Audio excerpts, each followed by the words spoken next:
120 it is 20% of a number. 120 it is method 1. 120 అనేది 20% of a number అట. ఇది మీకు అలవాటైన పద్ధతి. 120 ఈజ్ ఈక్వల్ టు 20% అంటే 1/5 into n. n is equal to 600. 125ల 600. 125ల 600. Question ఏమన్నాడు? 120% ఆఫ్ దట్ నంబర్.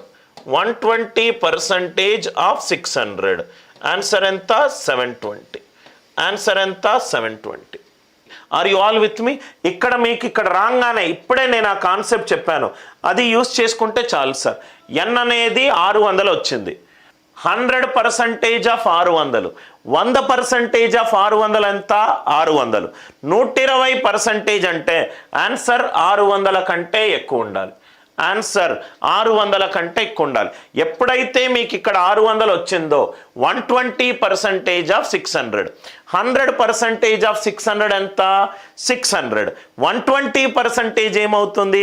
600 కంటే ఎక్కువ వస్తుంది. Only option. అందుకే నేను ఈ లాజిక్స్ నేను మీకు కూర్చోబెట్టేది సార్. కొన్ని క్యాల్కులేషన్లు కూడా మీరు చేయాల్సిన అవసరము లేదు.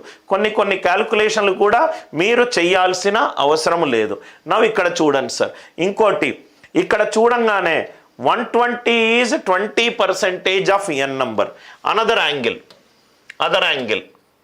అదర్ యాంగిల్లో మీరు కనుక చూస్తే 120 is equal to 20% of N.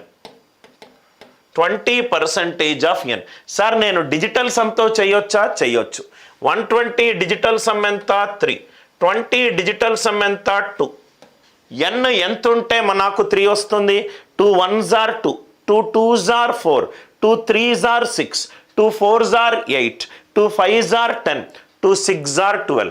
N digital sum ఎంత ఉండాలి? 6 ఉండాలి. 6 2s are 12, 1 + 2 3. ఇది 6. 120% ఆఫ్ 6 డిజిటల్ సమ్. దీనిది 3. 3 6s are 18. 18 అంటే 9. ఆన్సర్ డిజిటల్ సమ్ 9 ఉండాలి. ఫినిష్. మీరు ఇలా నేర్చుకోవాలి సార్. పర్సంటేజ్లు రైట్ సాల్వ్ చేసే విధానం ఇవన్నీ ఈజీ వాల్యూలు. 20 బదులు 24% ఇచ్చిన అనుకోండి, పెన్ను పేపర్ పెట్టుకొని సాల్వ్ చేసుకొని చూడండి. రైట్.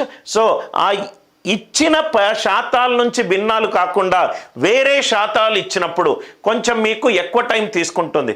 అందుకే ఈ పద్ధతి కూడా చెప్తున్నాను, మళ్ళీ ఎక్స్ప్లెయిన్ చేస్తున్నాను. 120 డిజిటల్ సమ్ ఎంత? 3.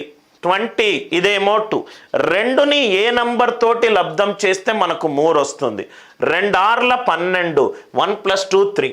అంటే నంబర్ యొక్క డిజిటల్ సమ్ 6 ఉండాలి. 120 డిజిటల్ సమ్ ఎంత? 3. 3 × 6 ఎంత? 18. 18 డిజిటల్ సమ్ ఎంత? 9.